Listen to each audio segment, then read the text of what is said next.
ada yang dia fizikal ni maksudnya dia secara fizikal dia protect daripada cahaya matahari.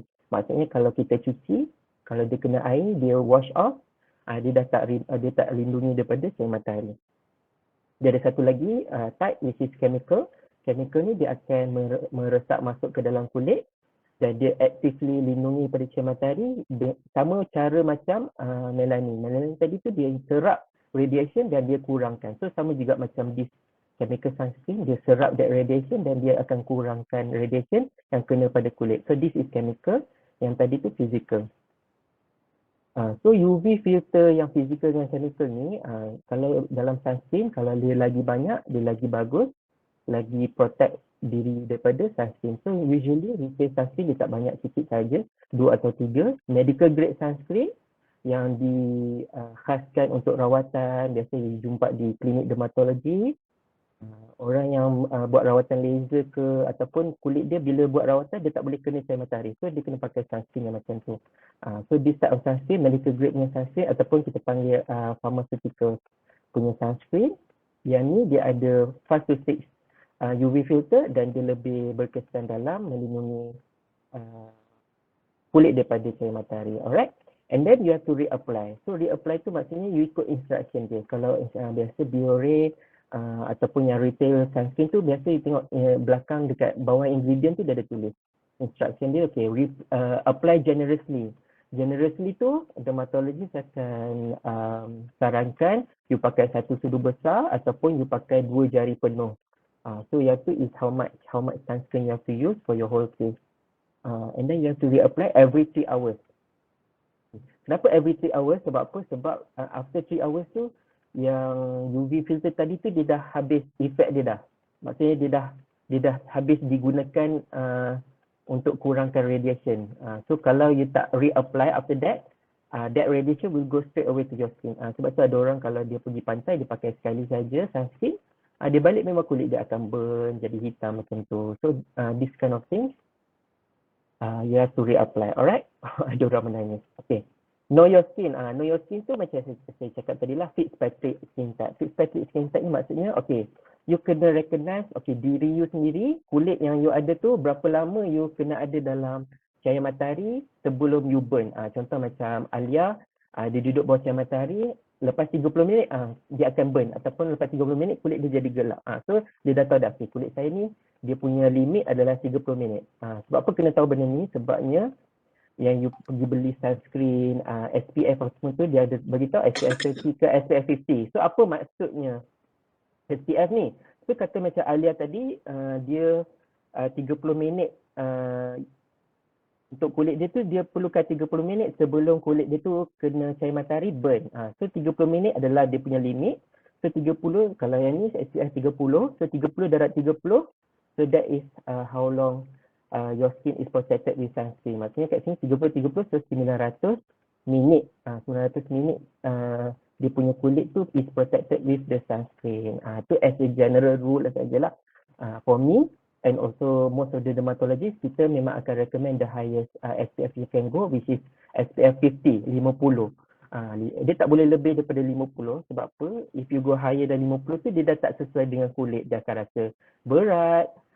Mostly macam yang you pergi beach punya sunscreen tu yang jenis spray, apa brand tu, Sunplay ke apa, Sunplay tu yang kalau dia tulis tu SPF 70 ke 100 ke, itu bila you pakai memang you akan rasa kulit tu berat, very oily. That one kita tak sarankan. Kita akan sarankan always 50. Sebab apa? Sebab beza SPF 50 dengan SPF 70 adalah SPF 50 ni dia protect daripada 97% UVB. Tapi kalau SPF you go SPF lagi tinggi, which is SPF 70, dia beza dia cuma 1% saja. Which is 98% saja dia protect kepada UVB. Kalau you go 100, kalau you go SPF 100, dia akan protect you 99%. So beza dia just 1%, so negligible. Alright? So always go for SPF 50. Okay. So now kita dah masuk what causes acne. So acne dia ada dua lah, dia ada luaran dan dalaman. So luaran ni macam you guys, I think most of you guys tahulah yang mana yang pakai skincare, yang ada skincare routine tu, most of you guys know, acne ni datang daripada apa? Datang daripada pori yang tersumbat. Pori yang tersumbat, clogged pores, clogged pores ataupun medical term tu kita panggil comedone. So over this left side ni kita ada open comedone, maksudnya dia pori tersumbat tapi dia terbuka. Terbuka ni kita panggil open comedone, or most of you knows it by the name of blackhead. So kalau dia open maksudnya dia punya benda yang tersumbat tu dia akan teroksida, dia akan nampak hitam. So that is blackhead. Yang sebelah kanan ni closed comedone, maksudnya dia pori tersumbat tapi dia tertutup. Tertutup tu maksudnya dia ada lapisan kulit on top of it. So yang ni kita panggil closed comedone, ataupun you guys banyak akan panggil dia sebagai whitehead, ada yang panggil jerawat pasir, ada yang panggil dia sebagai tiny bumps, kerutu-kerutu. So these are the things yang dia sama je semua. So itu adalah pori yang tersumbat. So dia boleh tersumbat dengan apa? Dengan benda-benda ni lah, bakteria, minyak, pollution daripada udara, and also you punya sendiri dead skin cells. Okay, so dia start sebagai pori yang tersumbat. So as it selagi dia tersumbat tu, so apa yang berlaku, certain people bila dia pori dia tersumbat, badan dia akan bertindak balas. Dia tak suka pori ni tersumbat, dia tak suka dalam tu ada bakteria, ada minyak, dia macam tak best lah. So dia akan cuba keluarkan, so dia akan ada tindak balas. So this tindak balas ni kita panggil inflammation. So whatever cells macam bila ada bakteria, okay, macam you guys tahu sekarang COVID apa semua, most of you sangatlah health apa kita panggil, sangat celik dari segi health ni. Kan tahu kalau virus ni, bakteria ke apa ke, badan kita akan cuba protect dan dia akan hantar cells untuk protect, macam kita punya white blood cells untuk protect. Itu daripada segi kita punya self protection badan. Okay. Dekat kulit kita pun macam tu. So dia punya tidak balas tu kita panggil inflammation. Some of it, inflammation tu dia jadi merah, certain tu dia jadi nanah. Bila bakteria-bakteria ni dimakan oleh sel protection ni, dia akan cerna dan dia akan jadi pus, ataupun nama sebenarnya kita panggil nanah lah. So these are the things yang kita panggil inflammation. So mungkin Alia, Nazira, siapa lagi ada kat sini, Irsyad. Okay, so mungkin different people, different inflammation. Dia punya berapa badan tu tindak balas tu is different every people. So macam contoh, Irsyad, kalau Irsyad ada jerawat, dia punya merah tu tak sama kalau macam Alia ada jerawat. Lalu Alia dia jadi masa, sorry sebab saya nampak Alia jadi dekat saya punya screen.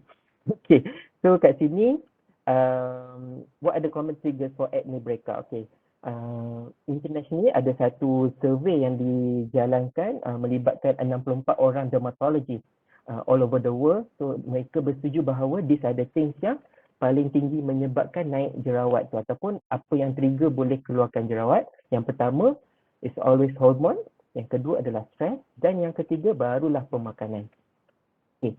Okay, tiga pemakanan, keempat pemakanan, kelima barulah produk yang you gunakan kat kulit. Lepas tu ubat, lepas tu period, lepas tu diet, lepas tu pun makanan juga. So kat sini kita nampak makanan tu banyak memberi faktor yang menyebabkan jerawat tu breakout. Okay, kenapa dia jadi macam tu? Okay, dalam badan kita, so kalau kita makan makanan ataupun hidangan yang tinggi karbohidrat, high GI. GI ni maksudnya glycemic index. Glycemic index ni maksudnya bila kita makan berapa markah yang ataupun berapa tinggi gula yang akan naik dalam darah. Walaupun yang kita makan tu bukan gula, okey, karbohidrat ni dia general, contoh macam nasi putih, mi, kuih tiaw, pasta, bihun, semua ni karbohidrat. Dia bukan gula. So bila kita makan, tapi badan kita akan tukarkan karbohidrat ni kepada gula. So high GI ni maksudnya dia tinggi menyebabkan paras darah gula tu naik. Dairy ni apa? Makanan berasaskan susu. So susu lembu, apa lagi? Cheese, mentega, ghee, yogurt. Okay, semua ni adalah consider dairy food. And also another one is processed food. Benda-benda dalam tin, benda-benda yang bergoreng-goreng, benda yang potong-potong apa semua tu yang express fast food, okey, semuanya tergolong dalam ni. Apa yang dia akan buat bila kita makan tu, dia akan meningkatkan satu hormon dalam badan, nama dia IGF. IGF ni insulin growth factor. Insulin growth factor ni bila benda tu naik, dia akan menyebabkan hormon androgen naik dan dia akan menyebabkan inflammation tadi naik. Ingat tak inflammation tadi tu apa? Inflammation tu tindak balas kepada pori yang tersumbat tadi. So, kalau inflammation ni tinggi, maksudnya dia lagi merah dan lagi bernanah. So, kalau makan makanan yang macam ni, inflammation dalam badan tu sangat tinggi. Sangat tinggi. Dan bila dia sampai kat kulit, dia akan menyebabkan jerawat. Okay, alright. Okay, ni yang saya cakap tadi, glycemic index. Maksudnya, okay, yang warna merah tu adalah makanan yang tinggi indeks glycemic ataupun bila dia makan, dia akan menaikkan paras gula dalam darah dia dengan tinggi. So yang merah tu, you perasan dalam masa 1 jam dia akan tinggi, lepas tu dia turun dengan mendadak. So yang ni adalah makanan yang tinggi glycemic lah. Tinggi glycemic ni contoh macam mana? Macam benda-benda yang ringkas, karbohidrat ringkas yang macam dia dah dibuang serat dia. Which is roti putih, nasi putih, mi kuning, semua-semua ni yang bila kita makan, body tu terus proses. Kalau yang ada fiber, contoh macam nasi perang ataupun roti yang gardiner yang perang-perang tu, okey, yang tu yang still ada serat ataupun still ada fiber. So badan kita perlukan masa dia nak buang dulu benda tu dan dia nak buang serat dulu baru dia serap tenaga. So benda tu kalau you tengok, kalau makan something yang serat tinggi, dia akan low GI. So low GI ni maksudnya dia punya gula dalam darah tu tak naik tinggi sangat. So dia rendah saja naik, tapi dia sekata. Maksudnya within 2 hours tu baru dia menurun, tapi dia tak turun dengan mendadak. Yang ni, graf ni, kalau dalam kehidupan seharian korang, kalau korang perasan, if you guys makan lunch, berat-berat makan nasi ke apa berat kan, bila lepas makan nasi tu je, after 1 hour mesti rasa mengantuk. Perasan tak? So ini adalah kenapa, sebab dia punya tinggi glycemic dia tinggi. So within 1 hour tu dia punya tenaga yang memang tenaga dia naik cepat, tapi tenaga tu akan merudum lebih daripada sebelum you start makan. So you akan jadi lagi mengantuk, lagi tak bermaya. Tapi kalau you jaga, you makan yang low GI, low glycemic index, ataupun yang banyak serat, yang kalau you amalkan suku-suku separuh. Suku separuh ada buah, ada sayur-sayuran yang mencukupi, you guys tak akan mengantuk, dia akan sekata saja. So sama juga dalam kes jerawat ni, bila paras gula ni naik dengan tinggi, so dia akan menyebabkan inflammation ni tinggi. Tapi kalau you guys makan hidangan yang GI dia rendah, sayur tinggi, buah tinggi, fiber tinggi, dia punya inflammation dia nak naik tu tak tinggi sangat. Alright? So untuk dari segi pembentukan ataupun trigger acne tu dia kurang. Okay, so practical way to reduce acne, okay, gentle and pH balanced skincare. Apa maksud pH balanced skincare ni? Okay, so setiap kulit orang ni secara sihat kita panggil acid mantle ataupun keseimbangan kulit dari segi asid. Masuk kimia sikit lah. Alright, so kulit ni dia sedikit asid. So kenapa dia begitu? Secara normalnya, sebab bila dia sedikit asid ni dia melawan kepada bakteria. Dekat kulit kita ni memang ada bakteria, ada kulat, tapi mereka hidup tak kacau kita. Kita panggil normal flora. Dia hidup dengan seimbang lah. Tapi jika tiba-tiba berlaku sesuatu yang tidak seimbang, contoh macam korang berpeluh, ataupun terdedah kepada kulat, benda tak bersih, sebab apa? Benda tu dia akan naik, bakteria naik ataupun kulat naik. So benda tu kulit kita tak boleh nak protect kepada benda tu kalau dia tak dalam keadaan sedikit berasid. Kita panggil pH balance lah. Okay.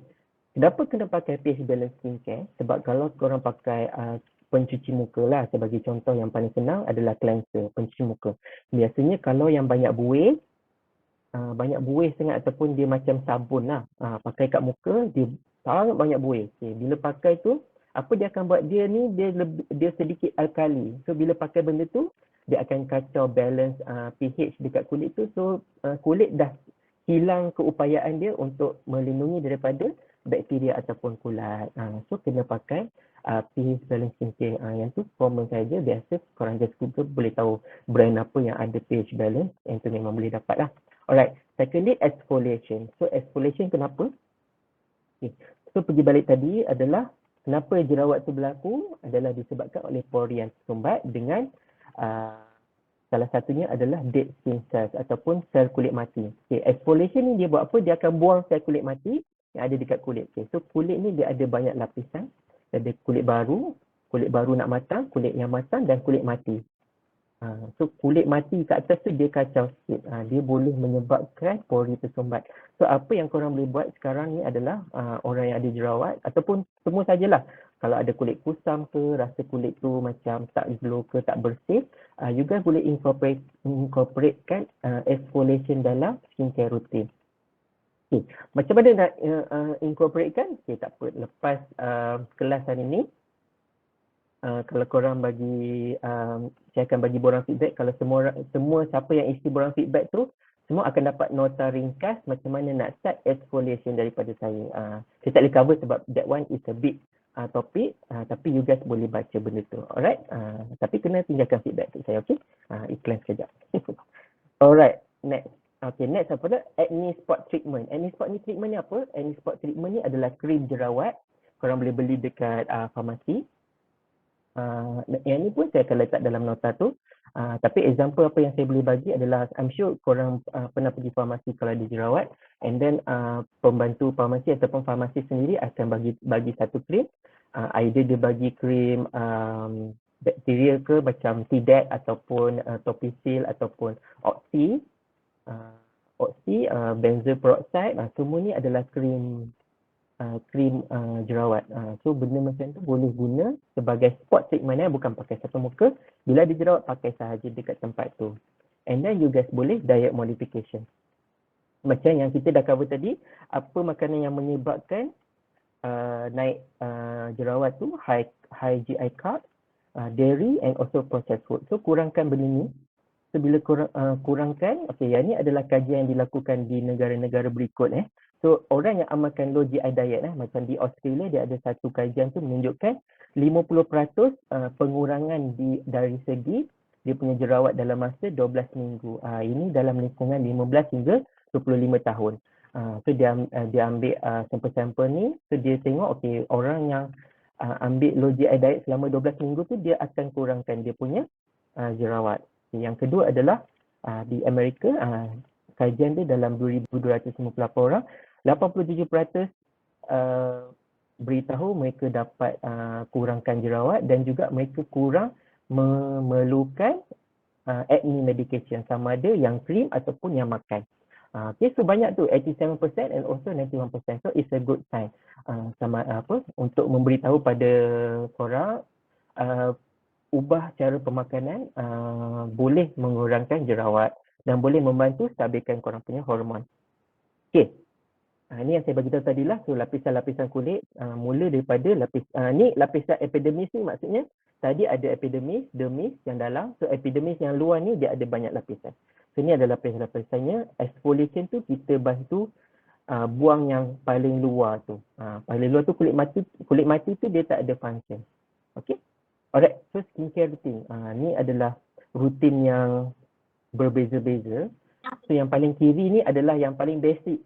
So orang yang tak pernah start skincare, dia kena start dengan, okay, contoh macam lelaki lah. Lelaki ni biasanya dia jarang pakai skincare sebab dia ingat macam skincare ni a bit feminine lah. Dia rasa a bit feminine. Kalau pakai tu orang kata ponak apa. No, I think it's not. Okay. Sebab apa? Sebab kenapa kita kena gosok gigi? So gosok gigi, kita pakai berus gigi, kita pakai ubat gigi. Kalau tak pakai, dia akan menyebabkan dental caries ataupun gigi berlubang, nafas berbau. So kenapa nak gosok gigi? Sebab kita ada kesan-kesan tu. So sama juga, kenapa kita kena bersihkan kulit, kenapa kita kena jaga? Sebab apa? Sebab kalau tak jaga, dia ada efek-efek dia ada kulit tu jadi kusam, dia akan dapat kedutan awal. Kedutan awal tu apa maksud saya? Ingat tak tadi saya bagi tahu, okay, cahaya matahari ni dia ada UVA, UVB. Okay, so UVA ni dia akan masuk ke dalam dan dia akan rosakkan kolagen yang ada dalam kulit. Rosakkan kolagen dalam kulit dan dia akan menyebabkan kedutan. So orang yang tak pakai sunscreen ni, contoh dia umur dia 30, dia tak pakai sunscreen. Lama dia tak pakai, umur dia 35, muka dia tak macam 35 dah. Muka dia akan nampak macam 40, 45 disebabkan kolagen dia dah rosak sebab dia tak pakai sunscreen. So cahaya matahari dah rosakkan kulit dia. Bila rosakkan kulit dia tu nampak lebih tua daripada usia dia yang asal. So yang tu kita panggil photo aging. So aging disebabkan oleh disebabkan oleh kesan cahaya matahari. Okay, so paling basic adalah untuk orang yang macam ni, orang yang tak pernah start skincare, orang yang dia rasa susah sangat nak start, okay, just start with a low pH cleanser and sunscreen. Itu adalah yang paling wajib. Moisturizer ni pakai bila korang spend time dalam aircon. Sebab apa? Sebab aircon ni bila kita duduk dalam udara yang sejuk, dia kering. So bila dia kering tu dia akan tarik kelembapan yang ada dalam kulit kita. So in the end kalau you tak pakai moisturizer, you duduk lama dalam aircon, kulit you akan jadi kering. So just use it conditionally. Maksudnya kalau duduk dalam kawasan yang macam tu pakai moisturizer. So this is the most basic thing. Dia kena pakailah orang yang macam ni. Okay. Okay. So tu saya pakai low pH cleanser. Okay. Yang second column tu cleanser, toner, moisturizer, sunscreen. Kenapa dia kena pakai toner? So toner ni initially diciptakan sebab apa? Sebab macam saya cakap tadi ada certain cleanser bila dia pakai tu dia sedikit alkali. So sedikit alkali dia dah kacau keseimbangan pH kat kulit, dia akan kacau keseimbangan bakteria dan juga kulat. Okay. So untuk orang yang macam ni, bila pH dia dah tak seimbang, dia kena pakai toner. Toner ni maksudnya dia tonekan balik, dia seimbangkan balik pH yang dah tak seimbang tadi. So kalau dia punya cleanser yang dia pakai, contohlah macam ada siapa dalam ni, Amira ke apa ke, kalau Amira dia pakai cleanser, dia tengok rupanya cleanser yang dia guna tu berbuih, lepas tu dia check rupanya alkali. So dia kalau dia nak buang rugilah kan, sebab dia dah beli, so dia boleh top up sikit dengan toner. So toner ni dia akan balancekan balik dia punya kulit. Then dia pakai moisturizer and sunscreen. Orang ada satu orang, okay, dia akan ambil rutin yang paling kanan ni, cleanser, toner, lepas tu serum, moisturizer, sunscreen. Kenapa kena tambah serum? Alright. Untuk first column and second column ni untuk kulit orang yang tak ada masalah. Dia most basic lah. Basic untuk kulit yang basic, tak ada masalah dan dia nak maintain sahaja, dia tak payah pakai serum. Serum ni is an additional thing to use. Serum ni is always yang sekarang ni dia lebih kepada functional. Functional ni maksudnya dia ada fungsi. Apa fungsi serum tu? Untuk cerahkan kulit, untuk beri hydration, untuk lembapkan ataupun untuk kurangkan jerawat. So go by problem. Kalau dia ada problem kulit dia kusam, dia pakai yang cerahkan. Kalau dia ada jerawat, dia pakai yang serum untuk jerawat. So macam tu. So orang yang ada problem, dia pakai additional serum lah. Otherwise benda tu tak payah pakai pun tak apa. Dia bukan basic lah. Alright. Then ini pagi dan malam tu tak payah pakai sunscreen, but it's the same routine sahaja. Okay. Alright. When to see a doctor or dermatologist. Okay. So sini saya ada letak types of acne lah. So whitehead dengan blackhead ni adalah pori yang tersumbat. So itu adalah asal sesebuah jerawat berlaku. Okay. Pori yang tersumbat tu bila dia dah jadi merah, baru kita panggil benda tu sebagai jerawat. Okay. So dia ada papules. Papules ni dia tak ada ketul, dia merah sahaja. Postur ni dia berketul-ketul, kita nampak nanah, tapi dia sangat dekat luar lah kita boleh nampak. Ada satu orang picit lah, tapi saya tak bagi picit lah. Kalau picit tu dia akan menyebabkan parut. Okay. So ingat guys, ada berapa yang dalam ni? Saya tengok, ada 26 page ni. You guys jangan picit korang punya jerawat ni, otherwise dia akan tinggalkan parut berlubang ataupun parut hitam. So jangan picit. Okay, yang selepas tu adalah nodules dengan cyst. Okay, nodules dengan cyst ni dia berketul. Dia berketul dan dia sakit. Orang yang macam ni, dia kena jumpa doktor ataupun dia kena pergi jumpa dermatologis. Sebab apa? Sebab nodules and cyst ni kalau dia biarkan, dia akan menyebabkan parut yang dalam ataupun kita panggil parut lekuk. Kata dalam medical kita panggil hypertrophic scar. Dia akan jadi icebox scar yang berlubang-lubang tu, ataupun dia akan jadi box scar. Okey, sama juga macam gambar sebelah kanan ni. Okey, kalau yang ni dia mungkin dia ada seketul dua saja, tak apa, tak ada masalah. Dia boleh pakai krim jerawat saja. Tukar skincare ke apa ke, dia boleh buat dulu kat rumah sebab just ketul dua sahaja, tak ada masalah. Tapi kalau dah satu muka macam ni, breakout, dia mengganggu korang punya everyday life, korang rasa tak selesa, bila orang tengok pun korang rasa low self confidence, so itu adalah satu tanda korang kena pergi jumpa doktor ataupun dermatologist. Alright? Okay, satu lagi saya nak bagi tahu, this is bila pergi jumpa dermatologist and doctor, tak semua akan bagi ubat yang sama. So a good thing untuk you guys faham dan ingat selepas ni kalau jumpa doktor ataupun dermatologist, kalau dia bagi ubat ke apa ke, ubat tu adalah temporary sahaja. Sebab macam yang saya cakap tadi, the most common trigger ataupun penyebab acne breakout ni adalah fluctuating hormone. Dalam seumur hidup, seseorang tu boleh ada 2 kali fluctuating hormone. Yang sekali tu pada awal remaja, macam umur 16 sampai 18 macam tu, ataupun seseorang 18 sampai 21, 22. Dan yang kali kedua dia akan dapat adalah pada awal dewasa, pada umur 26 sampai 28, ataupun ada seseorang 28 sampai 31. So macam ada satu orang kata, oh tak apa, aku tak ada jerawat, so nanti korang akan dapat nanti. Hopefully tak lah, tapi jangan selesa. Sebenarnya benda tu boleh berlaku. Sebab apa? Sebab hormon ni dia setiap orang berbeza. Tapi most common dia akan berlaku 2 kali begitu. Tapi perempuan dia akan ada conditional fluctuating hormone semasa apa? Semasa period, ataupun semasa dia mengandung, ataupun semasa dia menyusu, ataupun semasa dia menopause. So semasa benda-benda ni berlaku, dia akan naik sikit lah dia punya jerawat tu. Tapi tak apa, bila untuk orang yang period acne ataupun jerawat bila period ni, bagus sebab apa? Sebab dia dah tahu dah bila dia nak naik jerawat. Sebab dia dah tahu dah benda tu coincide dengan dia punya period. So benda tu what you guys do kalau siapa yang ada jerawat yang jenis period acne ni, you guys kena ada satu set skincare untuk jerawat. So bila nak datang period tu, tukar kepada yang jenis jerawat. Bila dah start period, tukar balik kepada yang set yang biasa ataupun set yang hydrating. Okay, so orang yang macam ni senang. Dia just standby je. So bila benda tu datang, dia tap, siap. Okay, alright. So next adalah practical way to choose a skincare. So apa yang saya bagi hari ni adalah satu website ni kita panggil skincharisma.com. So skincharisma.com ni adalah satu website. Dia ada satu function nama dia cosmetic analyzer. Bila korang tekan cosmetic analyzer ni, dia ada satu kotak tu korang boleh letak ingredient yang ada dalam skincare korang guna. Contoh korang ada cleanser. Korang nak tahu cleanser tu sesuai ke tak dengan muka.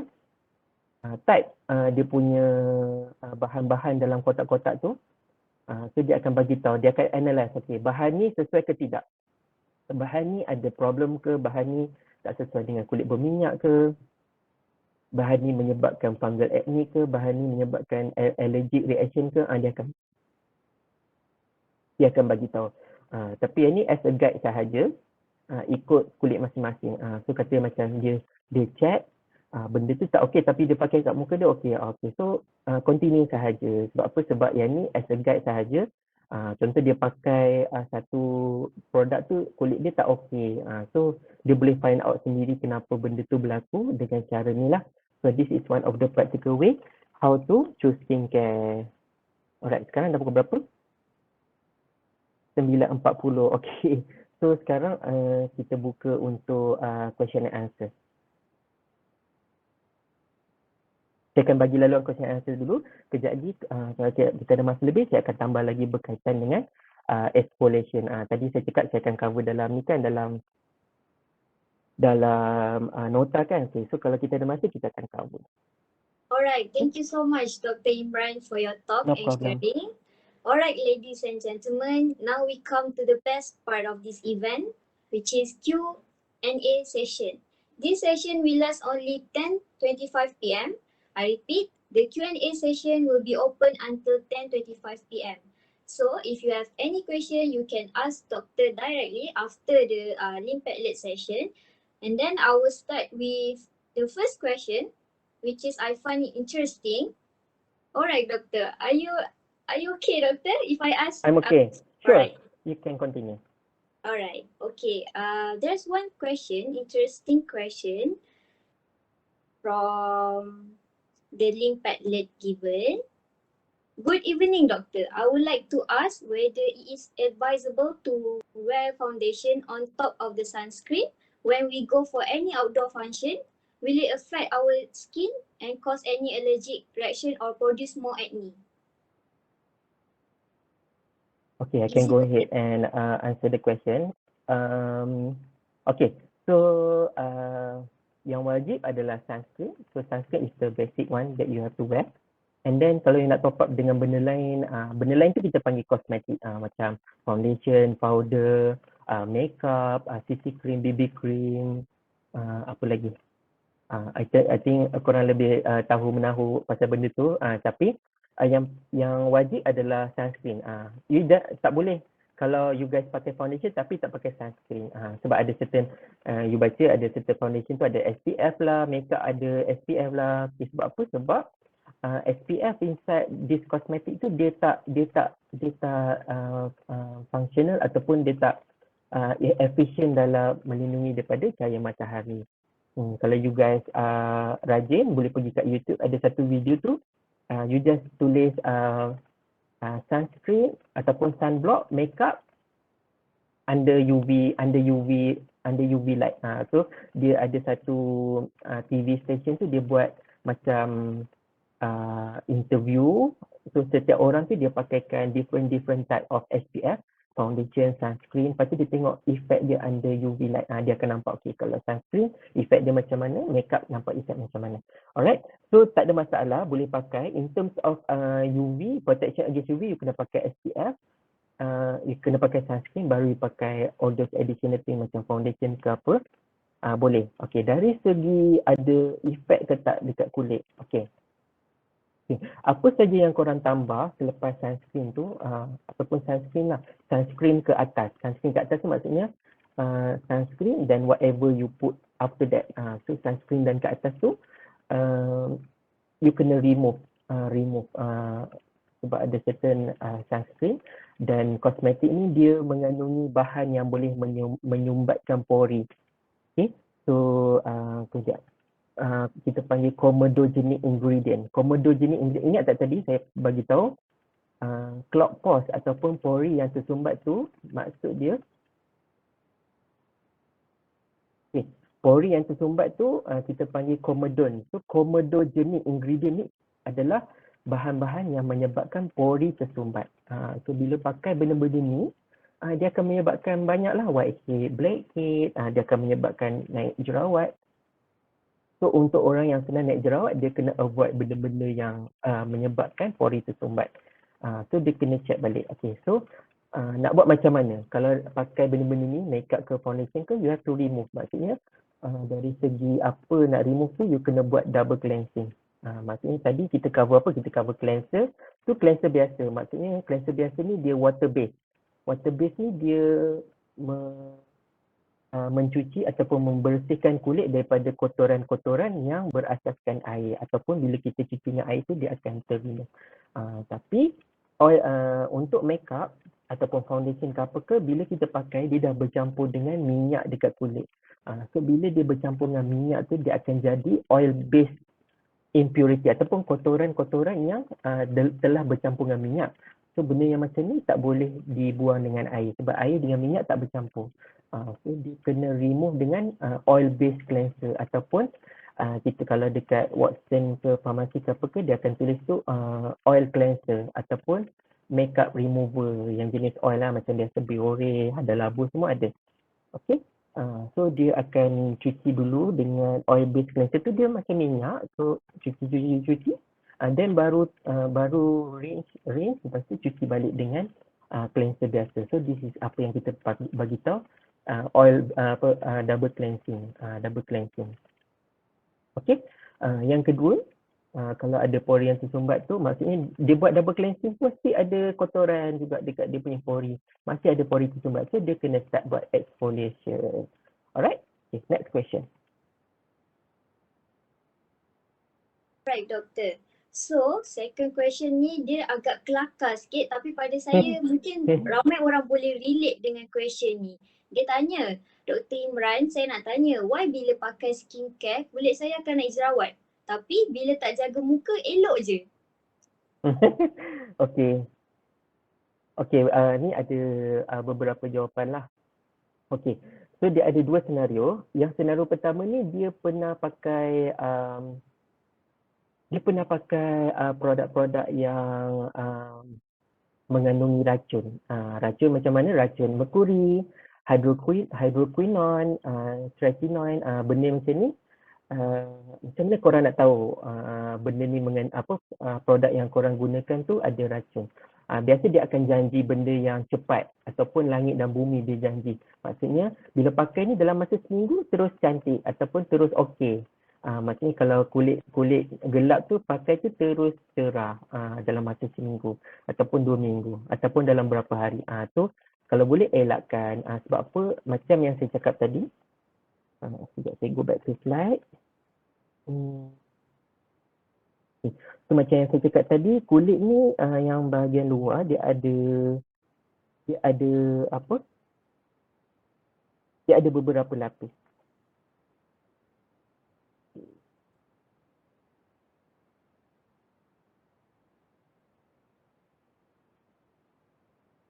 Okey. So dia ada beberapa lapis. Ada kulit baru nak matang, kulit mati. Okey. Benda ni adalah proses yang akan berlaku secara normal. Maksudnya orang yang pakai skincare ke tak pakai skincare dia, kulit dia akan sentiasa menghasilkan kulit baru dan kulit baru tu dia akan proses sampai dia jadi kulit mati.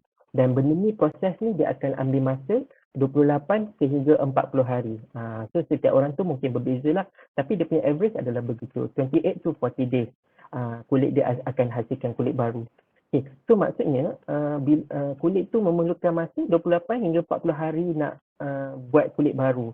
So kalau ada produk tu dia janjikan benda tu cepat sangat kesan dia, maksud dia mesti dia ada racun. So racun tu dia akan buat apa? Dia akan terus tembus daripada kulit mati ni sampai ke kulit baru. Dia akan lukakan. So that is not okay for you to use. Untuk yang macam ni, yang dia pernah pakai produk-produk yang racun ni, kulit kita tak suka, so dia akan cuba keluarkan balik. So dia akan cuba detox lah, dia akan keluarkan balik.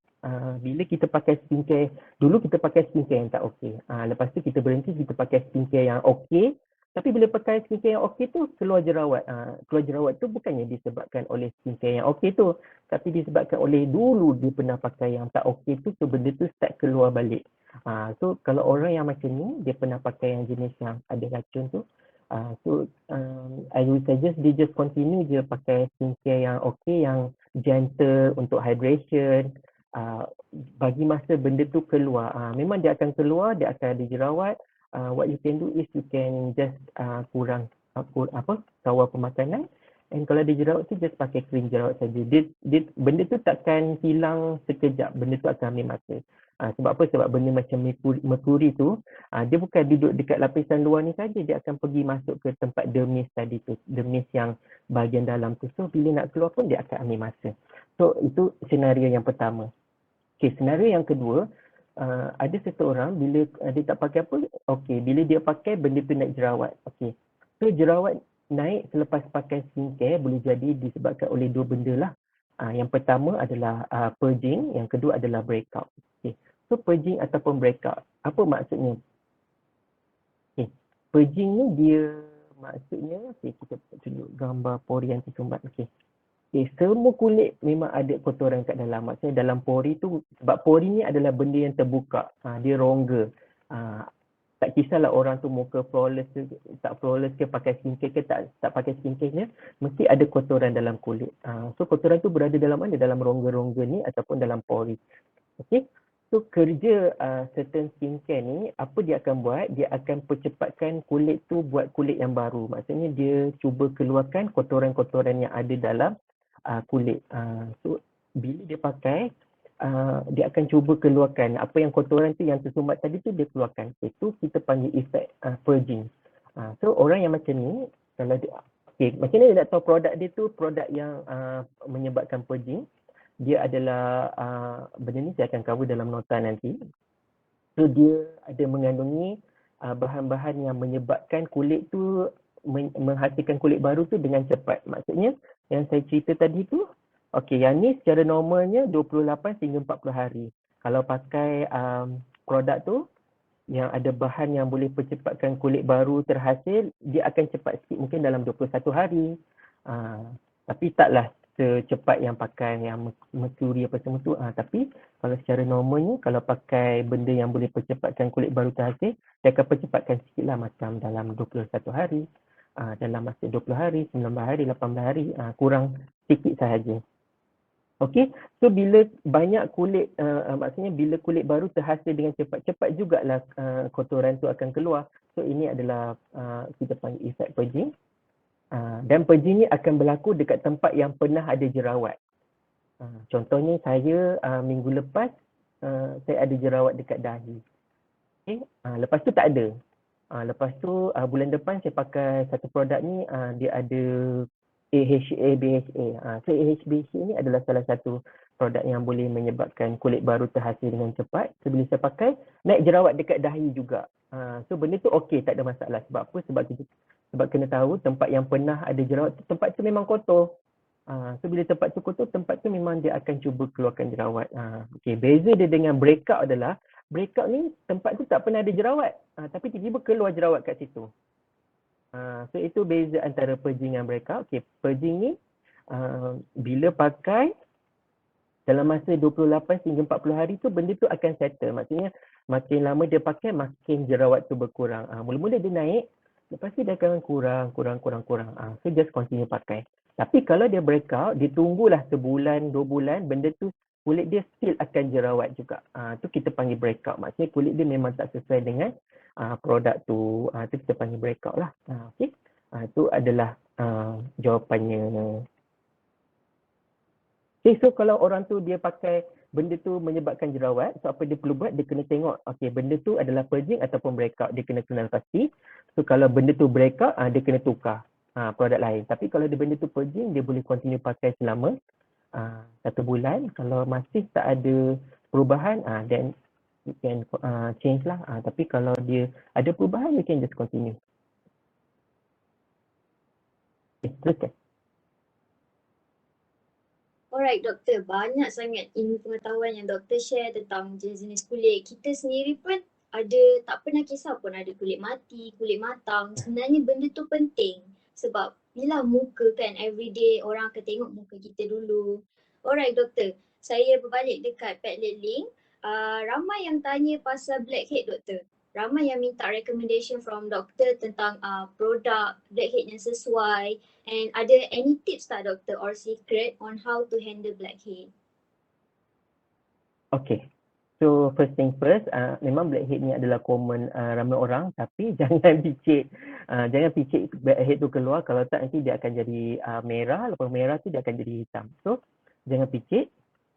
Kalau you guys pergi mana-mana center ataupun spa lah, medispa lah, apa-apa tempat yang tiba dia kata dia kena extract, dia guna besi extraction tu. Yang tu saya tak recommend. Sebab apa? Sebab bila guna benda tu dia akan stretch you guys punya pori. Okay, pori semua orang adalah sama. Bukan sama, maksudnya Nazira punya pori lain, Alia punya pori lain. Tapi dia punya pori tu, kalau dia punya genetiknya macam tu, pori dia begitu, saiz dia begitu, dia tak akan berubah. Yang berubah adalah dia punya bukaan sahaja. Maksudnya kalau dia banyak kotor, dia akan buka luas. Kalau dia tak kotor, dia tak ada kotoran, dia akan bukaan dia kecil. Tapi dia punya saiz tu masih sama dekat dalam. Okay, so untuk blackhead ni, yang pertama macam yang saya cakap tadi lah, kalau produk tu tak boleh pakai yang ada bahan yang boleh menyebabkan pori tersumbat. So elakkan comedogenic ingredient. Yang kedua, kalau orang tu pakai kosmetik, dia kena remove dengan double cleansing. Yang ketiga, dia boleh try exfoliation. So untuk blackhead ni, I find out yang star produk lah yang saya sangat suka, yang saya biasa recommend untuk teenagers ataupun yang untuk you guys budget punya yang yang boleh beli adalah COSRX blackhead power liquid. Betul. COSRX blackhead power liquid. Okay, COSRX blackhead power liquid tu dia ada satu ingredient. Ingredient dia. Sekejap je saya cakap. Okay. So dalam blackhead ni apa? Pori tersumbat. So macam mana nak kurangkan pori tersumbat? Kena exfoliate dengan AHA atau BHA. The best adalah BHA ataupun kita panggil salicylic acid. So apa saja produk yang ada salicylic acid boleh mengurangkan blackhead ataupun pori tersumbat. Okay. Tapi salicylic acid ni dia menyebabkan kulit tu kering. Sebab apa? Bila guna salicylic acid ni dia akan kurangkan keradangan, maksudnya dari segi kemerahan jerawat tu dia boleh kurangkan, tapi dia akan juga kurangkan penghasilan minyak dekat kulit. Maksudnya orang yang kulit biasa kalau dia pakai salicylic acid ni kulit dia mula-mula tak berminyak. Biasa je, tak kering, tak berminyak, tapi bila dia pakai salicylic acid tu dia akan kurangkan minyak kat kulit dia, so kulit dia akan jadi kering. Okay, so orang yang pakai salicylic acid ni dia can be very drying untuk kulit. So orang yang nak try salicylic acid boleh, tapi try dia punya peratus yang rendah dahulu. So try berapa banyak. Mostly yang gentle punya dia akan ada 0.5% salicylic acid. So yang ni boleh cari je dekat Watson tu yang ada salicylic acid. Biasa dekat belakang dia akan bagi tahu, okay, yang ni 0.5, yang ni 1.0. Usually lah retail ataupun yang beli dekat farmasi tu memang 0.5%. Yang tu adalah retail grade. Tapi kalau macam medical grade sikit yang doktor bagi, biasanya dia akan ada 2.0. 2.0 tu memang untuk orang yang jerawat sahaja, orang yang kulit berminyak. Orang yang kulit biasa, kulit dry tak sesuai pakai. Okay, back to COSRX blackhead power liquid. Dia ada satu start ingredient dia panggil betaine salicylate. Betaine salicylate ni maksudnya dia punya salicylic acid tu dia dah combine dengan satu bahan nama dia betaine. Betaine ni adalah bahan yang boleh lembapkan kulit, dan bila dia combinekan salicylic acid dengan betaine tu dia lebih gentle. Dia tak menyebabkan kulit tu terlampau kering, dia tak menyebabkan kulit tu rasa pedih, dia tak irritate kulit tu. So yang tu adalah a good choice kalau you baru nak start exfoliate ataupun you guys nak kurangkan blackhead, you guys can try COSRX blackhead power liquid. Kalau dekat Watson punya website tu tak jumpa, tapi kalau dekat dia punya app tu dia akan keluar. Saya tak tahu kenapa, dan saya pun bukan Watson punya orang, so ini bukan iklan so yang ni saya suggest apa yang okey. Alright. Tapi kalau dari segi dia punya macam ada orang komen COSRX ada low pH balance cleanser. You guys can try, tapi ada satu orang pakai dia buatkan kulit tu kering. So kalau orang yang macam tu, bila dia pakai kulit dia jadi kering sikit, you guys kena kurangkan amount. Jangan guna banyak sangat dan jangan sapu lama sangat. I know you guys selalu ikut influencer punya tips, kalau nak cuci tu cuci selama 1 minit. Tapi tak semua orang sesuai dengan tips begitu. Kalau selepas cuci lepas 1 minit tu kulit rasa tegang, rasa nak senyum pun susah, rasa macam ketat-ketat, tu maksudnya kulit tu dikeringkan oleh pencuci muka tu. That is not good. So what you guys can do, boleh kurangkan amount yang you guys pakai, dan you guys boleh kurangkan waktu ataupun berapa lama korang sapu dekat muka. Okay, next question. Alright, for those yang ada problem, the same problem blackhead, korang boleh take note lah produk COSRX blackhead power liquid macam yang doktor suggestkan tadi. Tapi for those yang tak sesuai dengan produk tu, janganlah simply buy any produk yang korang tengok kat TikTok, viral semua tu. Tak semestinya elok untuk orang, elok untuk kita. So kena tahulah macam info-info yang doktor share tadi, macam mana jenis kulit korang and so on. Alright doktor, next question. Dia just tanya, what is the right age to start using a serum? Okay, rasa yang ni saya dah cover tadi. So serum ni pakai when you have problem sahaja, because serum ni dia lebih kepada functional ataupun fungsi serum tersebut. So serum tu untuk apa? Untuk hydration. So whenever you need hydration, you pakai hydration serum. Kalau whenever you need something yang brightening serum, so you pakai bila kulit you gelap sajalah. Macam always ada sebab kenapa you pakai lah. Okay. Dari segi anti-aging, mungkin soalan dia nak tanya pasal anti-aging. Anti-aging macam retinol, peptide, glycolic acid, vitamin C, benda-benda macam ni. Bila nak start? Okay. So pergi balik kepada kita punya kulit. Secara normalnya kulit kita ni daripada umur belasan tahun sampailah umur 25, collagen tu, dia punya penghasilan collagen tu menaik dengan tinggi. So that's why orang yang berbelasan tahun ni ataupun umur 20 lebih, kalau pakai skincare apa pun kulit dia akan okey. Sebab collagen dia banyak, collagen kulit dia, penghasilan dia sangat tinggi. Tapi orang yang macam ni, kata yang macam dia pakai satu produk ni, okey sangat kulit dia. Tapi bila dia dah umur 25 ataupun 30, dia pakai produk yang sama, kulit dia dah tak okey. Kenapa macam dulu pakai okey, kenapa sekarang tak okey? Sebab apa? Sebab dia punya collagen dah start, penghasilan collagen dia dah kurang. So penghasilan collagen kurang ni maksudnya dia kena pakai something yang up sikit. Up sikit tu maksudnya dia dah tak boleh pakai something yang timbang kilo, dia dah tak boleh pakai something yang sangat basic macam just cleanser, moisturizer, sunscreen. Dia kena up sikit lah macam toner, serum. So orang macam ni, usually apa yang kita start, recommend untuk start adalah umur 25 hingga 30 tu is a good time to start using anti-aging product. Sebab apa? Dia tak ada macam clear cut lah. Okay, bila nak start, biasanya tengok kepada bajet masing-masing dan keperluan pakai lah. Kalau macam orang tu dah start ada kulit kusam ke ataupun dia ada parut, dia memang kena pakai something like that lah, something yang boleh boostkan collagen dia, macam glycolic acid, retinol. Dia anti-aging product tapi in at the same time dia increase collagen production. So orang yang ada keperluan macam dia ada parut lekuk ke ataupun dia ada parut hitam ke, dia sesuai dengan produk-produk macam ni. Okay, so you can start anytime from 25 years old to 30 because that is the time bila collagen tu tengah production dia tengah kurang. So korang dah tahu umur tu adalah umur collagen start kurang. So moisturizer dengan sunscreen tu adalah benda yang wajib kena pakai. Sebab sunscreen tu dia prevent cahaya matahari daripada merosakkan collagen. Moisturizer ni kenapa kena pakai? Moisturizer ni kalau pakai pelembap muka ni, kalau pakai apa dia buat, dia akan menyebabkan production collagen tu tak reduce dengan teruk. Satu kita cakap pasal production, satu lagi kita cakap pasal destruction. Maksudnya satu tu hasil, satu ni rosak.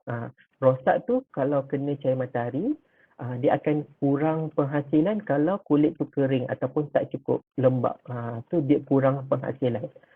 So dua-dua ni akan menyebabkan collagen tu rendah dan kulit tu dia akan nampak lebih tua lah. So dua-dua adalah sama penting tapi mekanisme dia berbeza lah. Satu, bila pakai moisturizer dia akan menyebabkan penghasilan collagen tu tak turun dengan cepat. Satu lagi, kalau pakai sunscreen dia tak menyebabkan kemusnahan collagen lah. Itu saja. Next question. Alright. So, kita proceed dengan this one question, doktor. Saya pun tak pernah dengar term ni, tapi mungkin doktor boleh explain more about needle clear. Dia tanya, I would like to ask whether needle clear is suitable for acne skin. Saya pun tak tahu. I cannot catch dia punya ni. Cuba tulis sikit kat ruang komen tu. Boleh doktor. Needle clear. Saya pun tak pernah dengar. Tak tahu. Saya pun tak pernah dengar. I'm sorry. Okay. Saya proceed dengan satu soalan yang lebih kurang juga. Tapi yang ni mungkin doktor boleh tahu. Dia mengenai microneedling. Okay. Untuk muka yang berjerawat, boleh ke kalau guna microneedling roller? Okay. Jerawat ni apa? Jerawat ni bermula daripada apa? Apa tadi saya dah cakap tadi? Jerawat bermula daripada pori yang tersumbat. So pori tersumbat tu Dia tersumbat dengan apa? Dengan bakteria, minyak, kotoran dan sel kulit mati. Orang yang ada jerawat, dia ada benda-benda ni dalam jerawat dia. So bila kita buat microneedling tu, microneedling ni apa? Microneedling ni dia adalah satu alat dia ada dua lah. Microneedling ni ada dua jenis, satu derma roller, satu derma pen. So derma roller ni adalah apa yang boleh dibuat di rumah. So derma roller ni adalah dia punya jarum tu tak terlampau dalam sangat. Biasanya yang buat di rumah tu 0.25 hingga 0.5 mm sahaja. Bila buat tu dia just rasa macam sakit sikit lah, macam kena gigit nyamuk tu. Tu adalah microneedling. Okay. So microneedling ni apa dia buat? Okay, yang ni lapisan epidermis yang saya tunjuk dekat skrin ni. Maksudnya ada kulit baru nak matang, kulit mati ni adalah semua lapisan-lapisan epidermis. Microneedling ni dia buat apa? Dia akan lukakan, maksudnya, okay, yang ni adalah semua lapisan tu. So microneedling tu dia akan tembus semua lapisan-lapisan ni. Dia akan tembus sampai lapisan bawah, which is dermis lah. Macam tadi ada kulit dermis mana tadi? Ni, okay. So dia ada epidermis, dia akan dermis. Okay, so bila buat microneedling, dia akan tembuskan epidermis tu sampai ke dermis. So apa yang akan berlaku lepas buat microneedling ni, dia akan menyebabkan, okay, kulit ni dia macam cedera lah. So cedera yang intentional. So bila cedera ni, kulit ni, bila kulit cedera, dia akan hasilkan collagen, dia akan hasilkan kulit yang baru. So kulit tu akan lebih recover. Kalau kulit sebelum tu dia ada parut ke apa ke, parut tu dia akan pudar. Sebab apa? Sebab dia makin lama makin kulit baru yang dihasilkan. Alright. Okay. So going back to lapisan-lapisan ni. Okay. So bayangkan kalau dalam pori tu ataupun dalam jerawat tu ada benda-benda yang tadi tu. Kotoran, bakteria, ada minyak, ada sel kulit mati. So bila dia lukakan, benda tu akan tembus the whole kulit tau. Maksudnya daripada atas tu sampai bawah. So initially kotoran tu ada kat atas. Maksudnya bakteria tu ada kat atas. So bila buat microneedling tu, tiba-tiba benda tu kita tolak ke dalam. So benda tu akan menyebabkan jerawat lagi teruk. Mula-mula jerawat dia sikit je ataupun dia ada parut tersumbat, pori tersumbat je awal-awal, dia belum jerawat lagi. Tapi bila dia buat benda tu dah makin dalam dia punya kotoran, so jerawat tu lagi teruk. Lagi teruk maksudnya kulit tu akan berusaha lebih kuat lah nak keluarkan kotoran tu sebab dia lagi dalam. So it's always not advisable to do microneedling when you have active acne. Active acne ni apa maksudnya? Maksudnya nampak dia masih merah, nampak dia ada nanah lagi ataupun nampak macam ada pori tersumbat. So it's not advisable. Advisable when you settle this acne problem. Kalau orang yang ada hormonal acne, dia memang tak boleh buat microneedling. Sebab apa? Sebab selagi dia tak tackle dia punya hormon tu, selagi tu dia punya kulit tu still kotor, still ada jerawat dan still tak suitable untuk buat microneedling. Alright? Doktor, okay, kita dah cakap pasal jenis-jenis kulit, kita dah cakap pasal microneedling and everything. Tapi sebenarnya the real question is, bila kita ada jerawat tu, apa first thing yang patut kita buat, doktor? Ada kita kena picit ke atau kita biarkan atau kita terus guna any specific produk? Okay, so kalau you guys nak tahu produk apa, sebab dia tadi dah bagi tahu kalau ada jerawat jangan picit. Okay, sebab apa? Sebab bila you guys picit tu, bayangkan dalam pori tu dia ada all those bakteria, minyak, kotoran. So bila picit tu, okay, mungkinlah korang akan nampak benda tu terkeluar. Tapi dia tak keluar dengan sepenuhnya. Maksudnya still ada baki yang tertinggal kat dalam. So all the time memang benda tu akan sentiasa berlaku. Maksudnya okay, minggu ni aku picit. Nanti minggu depan benda tu jadi balik. Picit lagi. So picit. Bila picit tu, dia akan picit bukan saja kotoran-kotoran tu. Dia akan picit sekali dengan saluran darah, saraf dekat kulit tu. Maksudnya tempat yang terkesan tu bukan saja dekat tempat jerawat tapi tempat sekeliling tu. So bila saluran darah ni, bila dia pecah, kulit akan rasa macam benda tu adalah benda yang tak natural. So dia akan cuba bertindak balas. So dia akan jadi ada banyak benda boleh berlaku lah. Sama ada dia boleh jadi jerawat lagi teruk. Yang kedua, dia boleh jadi parut hitam. Okay. So benda tu adalah kesan-kesan kalau korang fikir. Tak semua orang akan dapat kesan-kesan ni, tapi might as well avoid it. Okay. Apa yang boleh buat adalah sapu krim jerawat pada tempat itu. Okay. Krim jerawat ni apa contoh-contohnya? Okay. So kalau you guys ni I bagi tahu where you can get the information lah. Macam dekat Twitter saya ni, saya akan letak, saya tak login lagi. Okay. So you guys can go to my, sekejap ni, macam mana saya nak tukar?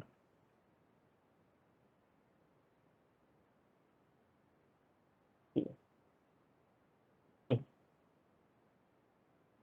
Okay. So this is saya punya Twitter, twitter.com/imranfaisal_. Dekat atas ni saya ada pin track semua yang berkaitan dengan kulit. Okay. Dari segi apa yang boleh digunakan dekat jerawat, saya ada letak satu track, nama dia jenis-jenis ubat jerawat. So jenis-jenis ubat jerawat ni ada macam-macam yang you guys boleh dapati dekat farmasi. Setiap ubat jerawat tu dia ada fungsi tersendiri. Okay. So going back to mekanisme jerawat. Mekanisme jerawat ni apa? Maksudnya macam mana jerawat tu berlaku? Maksudnya dia ada sel-sel kulit mati, dia ada minyak, dia ada bakteria. So bila ada benda-benda ni menyebabkan pori tersumbat, lepas tu dia akan menyebabkan keradangan. So bila benda tu berlaku, okay, so ubat-ubat yang kita boleh beli tu dia ada function dia. Okay, contoh macam benzoyl peroxide. Apa contoh benzoyl peroxide? Benzoyl peroxide macam ni lah, oxy, ataupun memang dia panggil benzoate. Okay, so jenama benzoate ataupun oxy ni dia pakai benzoyl peroxide. So benzoyl peroxide ni apa dia buat? Dia kurangkan sel-sel kulit mati dan dia kurangkan bakteria. Tapi dari segi minyak dan keradangan tu dia tak kurangkan. So korang kena tengok jerawat tu dari segi apa yang menyebabkan most likely menyebabkan jerawat korang. Dia ada empat benda tu lah. Okay. Kalau pakai salicylic acid dia akan kurangkan sel kulit mati, dia akan kurangkan minyak, dia akan kurangkan keradangan. Tapi dari segi bakteria dia tak akan kurangkan. So katakan nak pakai benzoyl peroxide dengan salicylic acid boleh, tak ada masalah. So dia boleh combine. Sebab apa? Sebab yang ni dia cuma kurangkan sel kulit mati, minyak dengan keradangan, tapi dia tak cover bakteria. So untuk bakteria korang cover dengan benzoyl peroxide. Macam tu cara tengok tu. Alright. Apa lagi? Sulfur adalah salah satu benda yang boleh kurangkan jerawat juga. So sulfur ni biasa dalam bentuk apa? Dalam bentuk sabun. So sabun sulfur tu korang boleh dapatkan kat farmasi, tapi untuk sabun sulfur ni dia kurangkan minyak dan kurangkan bakteria sahaja. Dari segi sel-sel kulit mati dan keradangan dia tak kurangkan. So bila dia kurangkan minyak, dia akan keringkan kulit. So orang yang nak pakai sabun sulfur ni boleh kalau dia jerawat, tapi dia kena pastikan kulit dia tak kering lah. So after dia pakai sabun tu dia kena top up sikit dengan moisturizer. Moisturizer pastikan yang lightweight lah. Lightweight tu maksudnya dia ringan, dia bukan berat. So biasanya dalam bentuk gel, bukan dalam bentuk krim. Inilah contoh jenama dia Nixoderm. Okay, apa lagi? Clindamycin gel. Clindamycin ni adalah sejenis krim antibiotik ataupun gel antibiotik lah. Biasanya dapat kat farmasi, tapi dia punya fungsi cuma satu je. Dia boleh kurangkan bakteria sahaja, tapi dari segi sel kulit mati, minyak dengan keradangan dia tak kurangkan. So orang yang pakai krim jerawat clindamycin ni, saya tak sarankan pakai dia sahaja, tak. Apa contoh ubat-ubat tu? Cuba tengok dekat bawah ni. So contoh ubat-ubat tu adalah, yang ni adalah contoh-contohnya. Tdap, Topicil dengan T3-mycin. So yang ni semua ni mengandungi clindamycin. So maksudnya dia cuma kurangkan bakteria sahaja, tapi dia tak kurangkan sebab-sebab lain. Okey. Kalau pakai benda ni sahaja dia ada masalah. Masalahnya apa? Masalahnya bakteria dekat kulit tu dia boleh belajar untuk bertahan. Macam kalau korang tahu sekarang kan COVID. So COVID ni kalau korang perasan dia ada banyak strain ataupun banyak jenis. Ada varian Delta, ada varian apa lagi yang lain tu.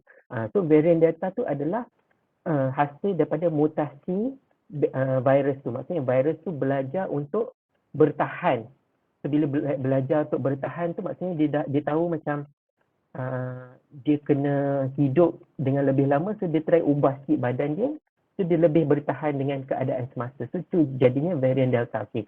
Bakteria kat kulit kita pun ada keupayaan yang sama. Maksudnya kalau kita pakai clindamycin sahaja, kita pakai krim mana-mana ni lah yang tidak ni topicillin, kalau pakai tu saja, jerawat kat kulit tu, bakteria dia boleh belajar untuk bertahan. Maksudnya minggu ni kita pakai okey, jerawat kurang, minggu depan kurang, tiba-tiba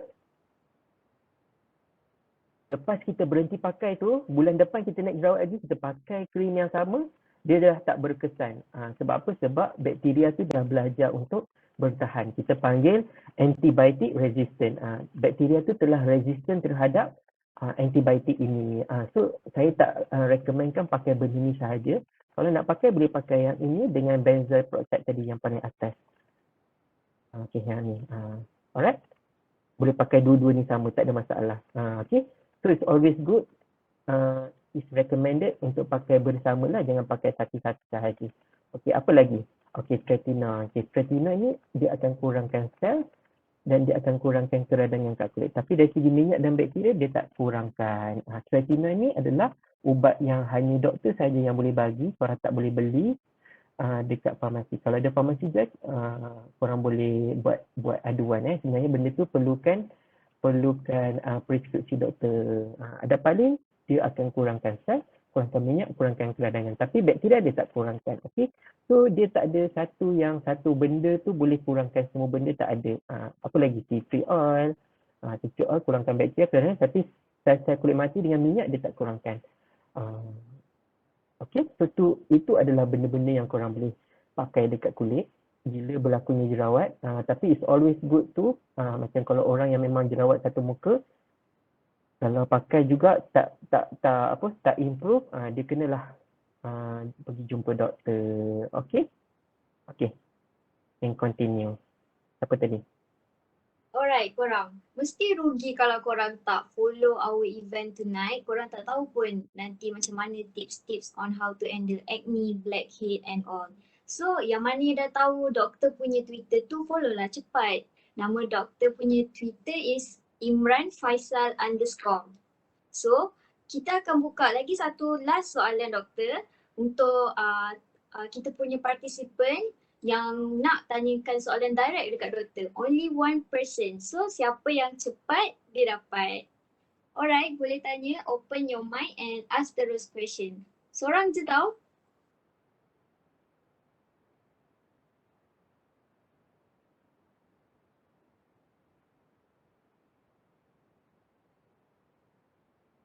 Hai doktor.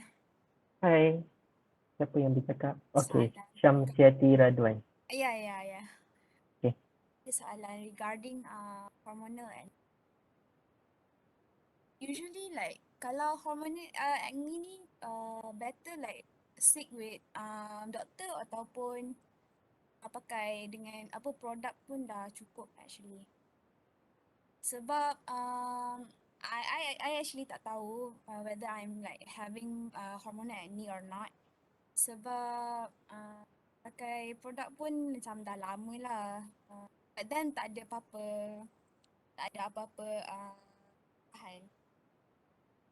I'm actually like don't know what to do right now.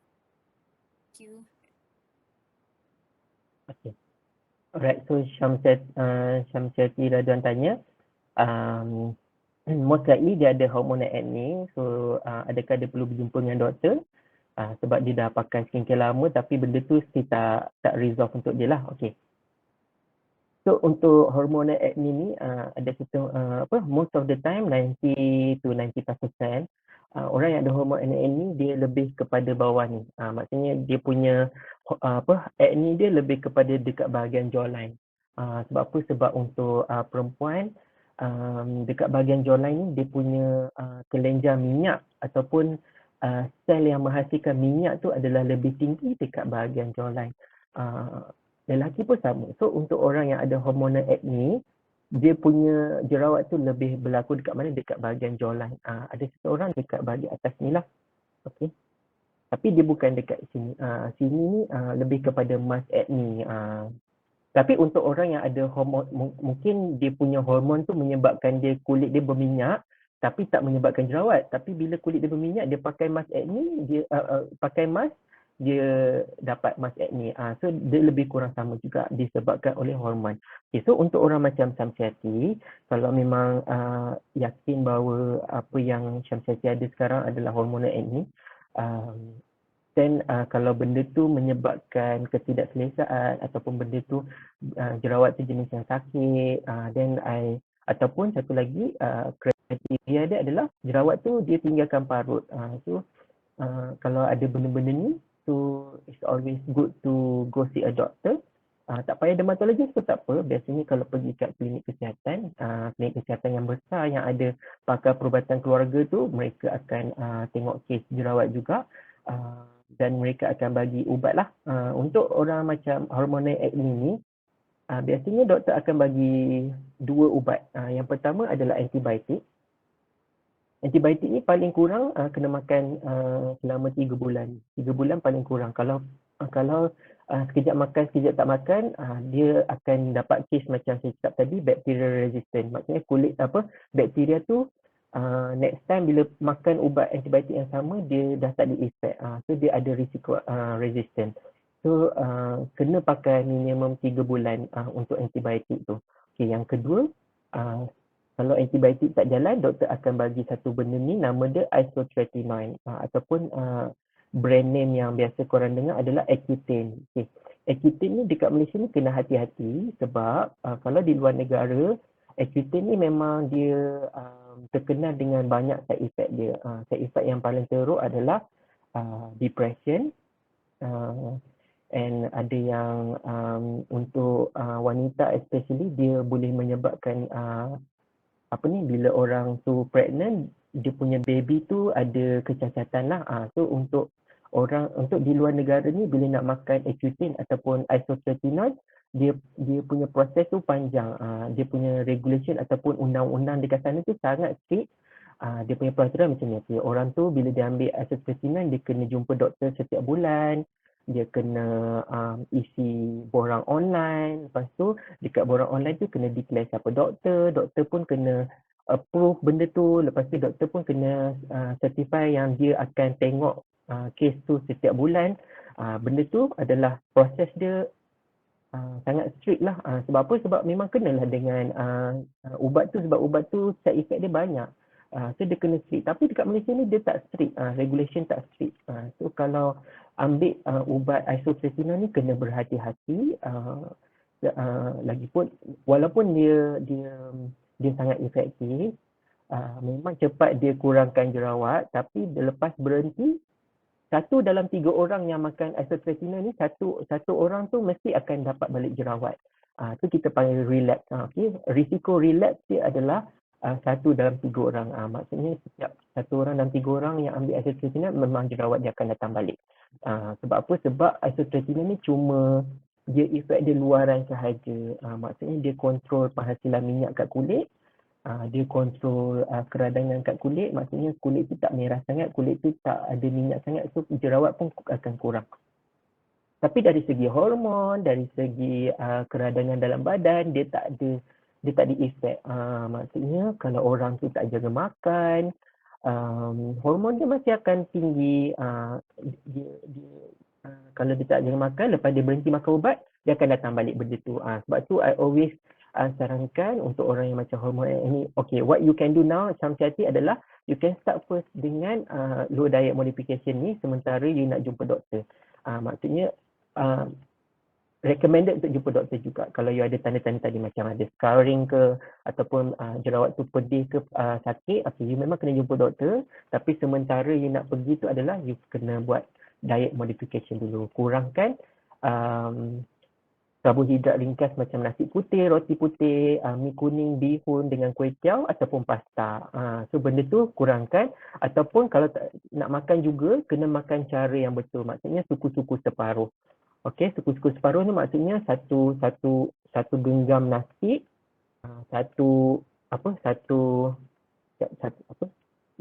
genggam ni banyak ni, lauk banyak ni, lepas tu sayur banyak ni. Itu cara korang nak measure. Sebab apa? Sebab kalau guna pinggan, Alia guna pinggan besar, si Nazira guna pinggan kecil, Samsiati guna mangkuk, so dia lain-lain. So what is good, apa yang you guys boleh buat as practical sikit adalah gunakan tangan lah. So karbohidrat genggam, protein adalah ataupun lauk lah. Lauk adalah banyak ni. Maksudnya tapak tangan tu tanpa jari. Lepas tu sayur dan buah-buahan tu kena banyak, sebanyak tapak tangan. Okey. Dalam pinggan korang tu. Okey. So bila makan cara tu, dia punya glycemic index ataupun bila makan dia tak tinggikan gula dalam darah dan dia akan stablekan hormon, jerawat pun dia akan kurangkan. Okey. Ni sementara you nak pergi jumpa doktor. So bila you dah jumpa doktor, doktor dah bagi ubat, just continue juga you punya diet modification ni. So sampai bila doktor dah berhenti ubat, jerawat tu tak senang nak naik. Sebab apa? Sebab you maintain dengan makanan yang betul. Nanti kalau you tak modify you punya diet apa semua, skincare pun tak jaga, kalau memanglah makan ubat, benda tu kurang sikit lah. Lepas tu bila berhenti, benda tu naik balik. So no point juga. Tapi it's good to always have something in mind bahawa hormonal acne ni is not forever. Untuk korang yang ada hormonal acne ni, dia sekejap saja. Maksudnya probably few years, macam 2-3 tahun, ada setengah orang 2 tahun saja, setengah orang mungkin 4-5 tahun. Tapi dia sekejap, dia is not forever.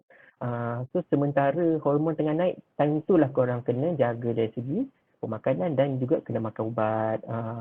Ubat pun saya advise, ingat advice saya tadi tu lah, maksudnya kena jaga betul-betul, kena strict sikit lah dari segi pemakanan, and then discuss dengan doktor. Always discuss dengan doktor. Jangan macam dah ambil ubat, antibiotik, lepas tu pergi post kat Facebook ke Twitter ke IG, kata so dah start belum ni, ke? Tanya netizen pula, tadi dia dah jumpa doktor. Lepas tu dia pergi tanya netizen pula, dia pakai ubat tu okey ke tidak. So janganlah macam tu. So whatever yang you rasa tak okey ke apa ke, you pergi jumpa doktor. Doktor, saya dah makan ubat ni dalam sebulan ataupun 2 bulan. Tapi saya tak nampak ni, sama ada doktor nak tukar ke ataupun doktor nak naikkan dos ke ataupun doktor ada suggestion lain untuk saya. Tak apa, discuss dengan doktor. Sebab apa? Sebab benda tu it's not something yang berlaku overnight. Dia bukannya macam proverb Rome is not built overnight, something like that. Benda tu sama macam acne ni is a journey. So it's not macam hari ni you makan ubat, esok dah okey, tak ada. So tapi untuk antibiotik paling kurang adalah 3 bulan. Untuk isotretinoin tu paling nak nampak efek dia kurang-kurangnya tak silap saya 6 bulan ataupun 6 minggu. Kena double check. Okey, so itu saja daripada saya. Alright, doktor. Thank you so much. Saya tertarik dengan statement doktor tadi. Doktor cakap ramai yang kalau tak tahu, tanya netizen pula. Bukan tanya orang yang pakar. Memang saya sendiri pun kadang-kadang bila kita tengok, orang ramai pakai produk tu. Tanta memang betul berkesan. Tapi sebenarnya, it's not depends on the product itself. But kita sendiri, jenis kulit kita or any problem yang kita sepatutnya tahu tapi kita tak ambil tahu. Itulah orang cakap. Kalau tak tahu,